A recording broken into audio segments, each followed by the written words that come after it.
Human capital in Venezuela, how easy, how hard it is to get? Well, today we discuss.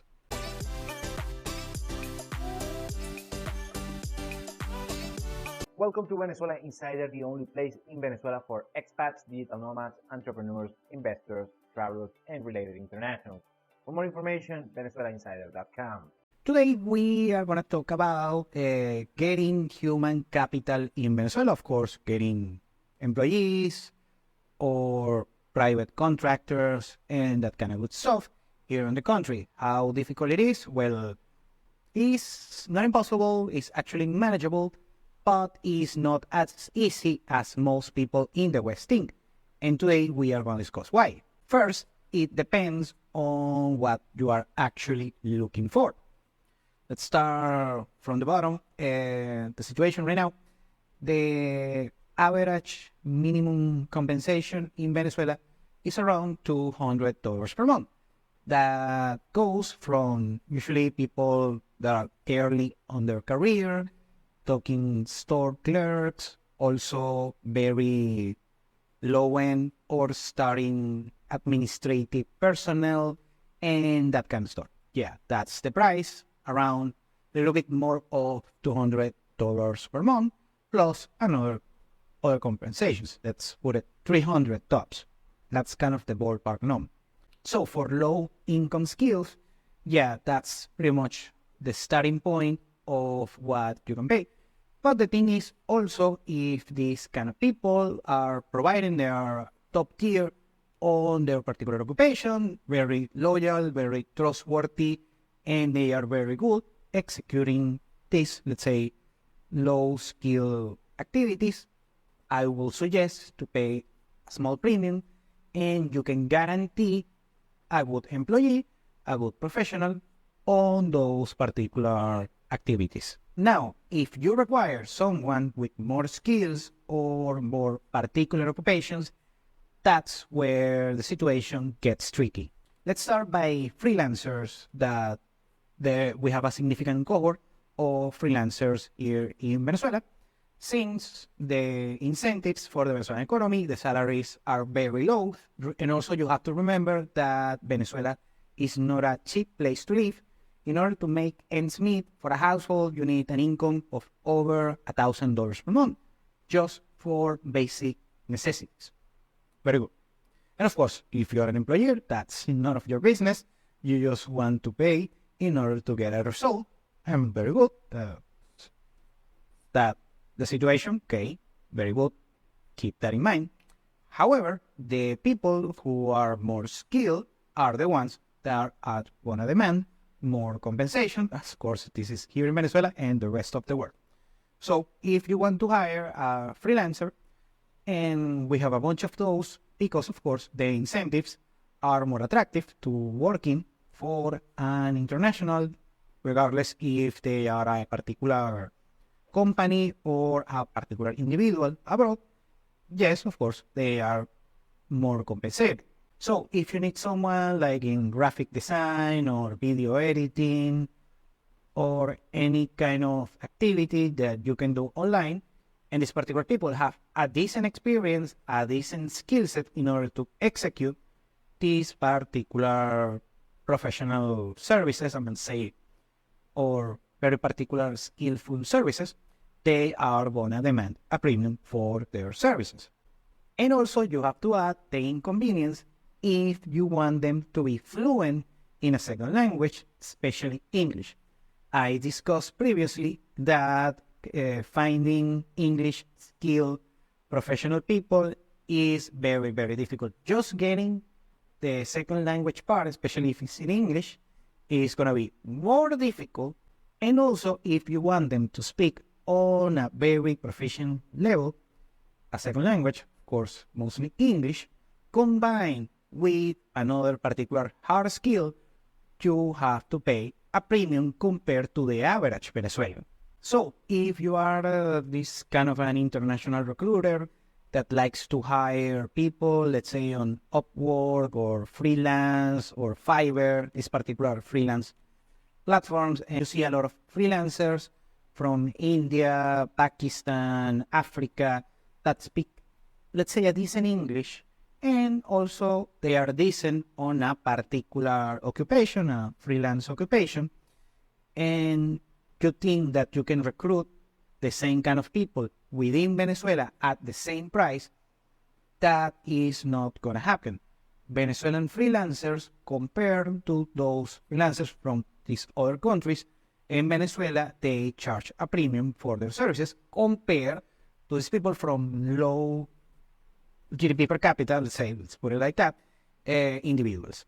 Also, you have people in tech, IT, coding, programming, that I'm not an expert in that kind of stuff. But in Venezuela, we have actually a decent pool of workers on those particular industries, and they actually are very good for international standards.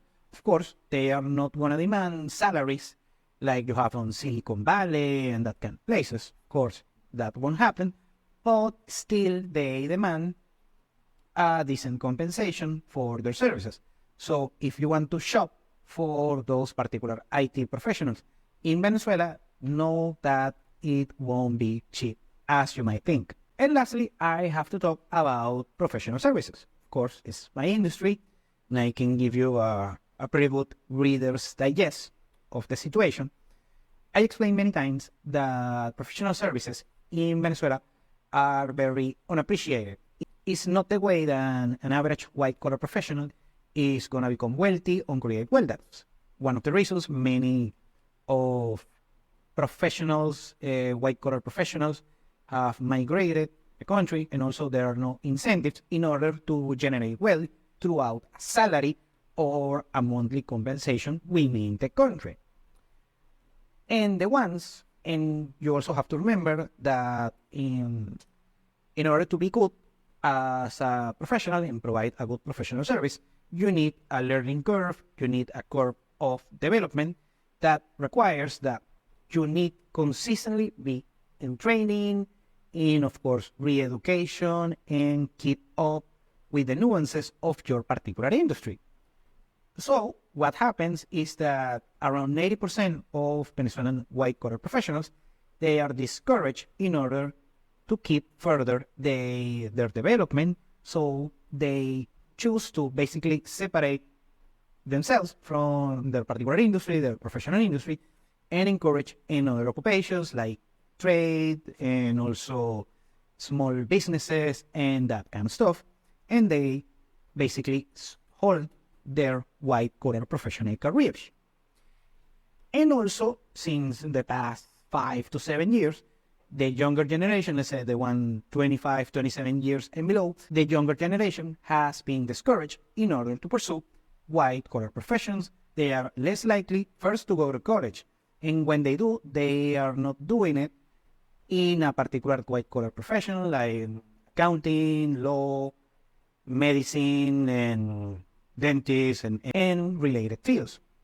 So what happens with the younger people is that they do not go to college, or go to college just for the sake of saying that they went to college, or they choose a less demanding profession or career, college career, and or they just start working for themselves or becoming entrepreneurs with small entrepreneurial ventures that most likely won't be successful, or if they are successful, they are mildly successful, just basic stuff like reselling goods and that kind of stuff. Okay, or just basic service.